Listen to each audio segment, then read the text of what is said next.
प्रिय बंधु नमस्कार।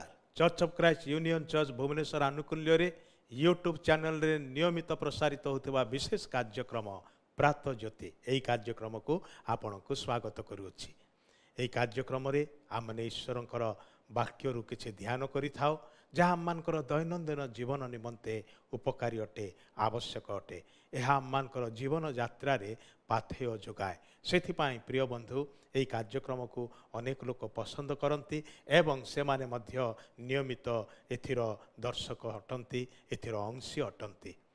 आपण यही कार्यक्रम द्वारा आशीर्वाद पाइछंती ताहले से आशीर्वाद को केवल निज ठारे सीमित रखंतु नाही, यार लिंक को आपणकर बंधु मान को जणांतु, शेयर करंतु, जो द्वारा से माने मध्य आशीर्वाद प्राप्त हेबे। आमने आजिर प्रसंग रे आगो को बढ़िबा। ए दिन मानकरे आमने विशेष विषय ने आलोचना करूछु जे आम्मानकर शरीर ईश्वरंकर सृष्ट विषय अटे। अतएव यार जत्न नेबा, यार उत्तम भंडार घरी हबार दायित्व आम्मानकर अटे। आमने एक कथा गत थर चिंता करिथिलु, आज मध्य चिंता करिबा। ताहा होची आपणकर शरीर एक मंदिर अटे। एक कथा भूली जीवा नाही। मंदिर की प्रकार, मंदिर प्रति की प्रकार आम्मानकर मनोभाव हवा दरकार, मंदिर प्रति आम्मानकर व्यवहार आचरण की प्रकार हवा दरकार, मंदिर विषय आम्मानकर धारणा चिंताधारा की प्रकार हवा दरकार। ए विषय जदि आमने बुझीपारिबा ताहले आम्मानकर शरीरर मध्य उपयुक्त जत्न नहीं पारिबा। पुरातन नियम रे ईश्वरंकर आत्मा नियम सिंधुक बा साक्ष्य सिंधुक रे अधिष्ठित होउथिला बा सेठारे उपस्थिति देउथिला, जहा मंदिर रे महापवित्र नामक स्थान रे रखा जाउथिला। यह इस्राएल सबुठारु महापवित्र और बहुमूल्य सिंधुक थिला। यह किपरि निर्माण करा जिवो, किपरि यह गोटे स्थान रु आउ गोटे स्थान को बोहि निया जिवो एवं यार रक्षणाबेक्षण की प्रकार करा जिवो, ए समस्त विषय रे परमेश्वर मूसा को एवं से याजक मान को निर्दिष्ट भाव रे निर्देश देइथिले। यह द्वारा आमने एक कथा बुझी पारुचु जे ईश्वर तांकर बास करुथिबा स्थान विषय केते मनोयोग करते, टिकनिकी विषय से ध्यान दियंती एवं टिकनिकी विषय से खबर रखते। कौनसी क्षेत्र रे जेपरिक कौनसी व्यतिक्रम न हुए से विषय से दृष्टि दियंती एवं जो माने से दायित्व रे थांती बा जो मान को से दायित्व देई अछंती से लोकमान ठारू से दायित्व को अपेक्षा करती। जदि से माने सेमानकर दायित्व रे खिलाफ करती तत्क्षणात से मान को सही समय दंड मिलुथिला। कारण ईश्वर जो स्थान रे अधिष्ठित हुवंती, बास करिया पाई पसंद करती एवं से स्थान प्रति जदि केही अवहेला कला किंबा किछि प्रकार व्यतिक्रम कला से मृत्यु दंड रे दंडित होथिला, से बंची पारु नथिला।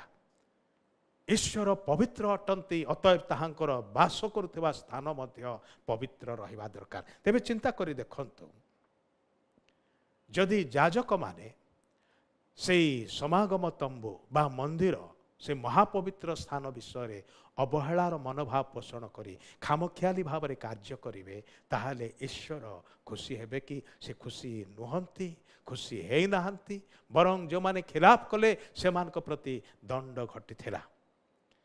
से माने ईश्वरंकर ए नियम सिंधुक बा साक्ष्य सिंधुक को जोठारे ईश्वरंकर उपस्थिति मेघस्तंभ और अग्निस्तंभ द्वारा प्रकाश पाउथिला, से सिंधुक को से माने बड़ भय एवं कंपर सहित ताको बहन करुथिले, नहीं कि रखुथिले, तार सठिक तत्वावधान करथिले बा तार जत्न नौथिले।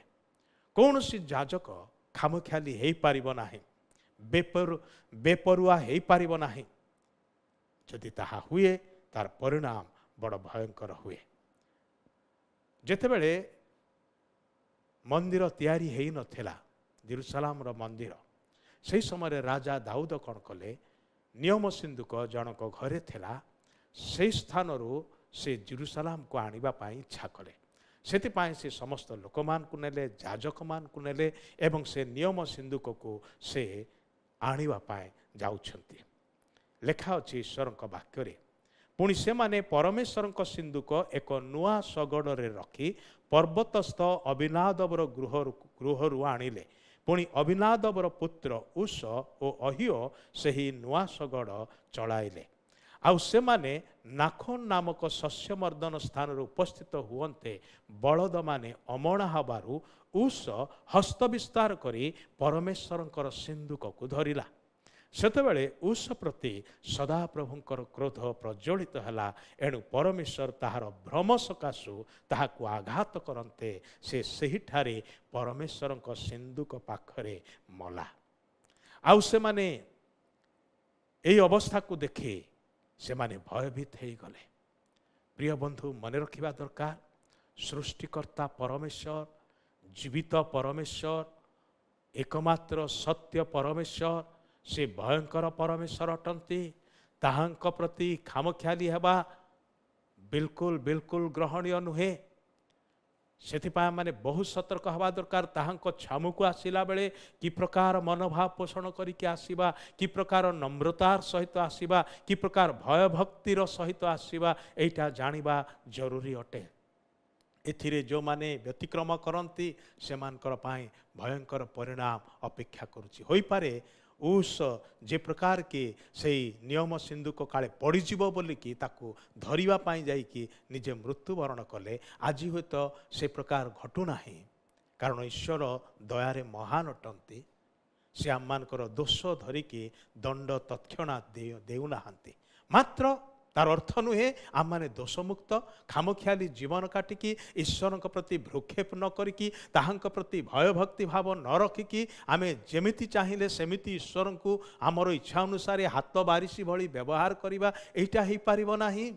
जदि से ईश्वर ताहांकु से ईश्वरत्वर स्थान रे रखंतु आम माने ताहांकर सृष्ट मनीष ताहांकर उपासना करिबा, ताहांकु भय करिबा, ताहांकु भक्ति करिबा, ताहांकु प्रेम करिबा, ताहांकर आज्ञा मानिबा सेटा से आम मानक ठारू अपेक्षा करंती। से जहा पाइबा पाई योग्य ताहांकु ताहा देवा सेटा होछि आम मानकर कर्तव्य। आज ईश्वर मनुष्यर हाथ तियारी कौन से मंदिर रे सीमित रहीकि बास करते ना। से आमर हृदय मध्य अंतर मध्य बास करने को पसंद करती। कारण से उद्देश्य से आपण को मते सृष्टि करी अछंती। जो माने निजर हृदय मन को ईश्वर ठारे उत्सर्ग करती समर्पण करती से मानक ठारे बास करती।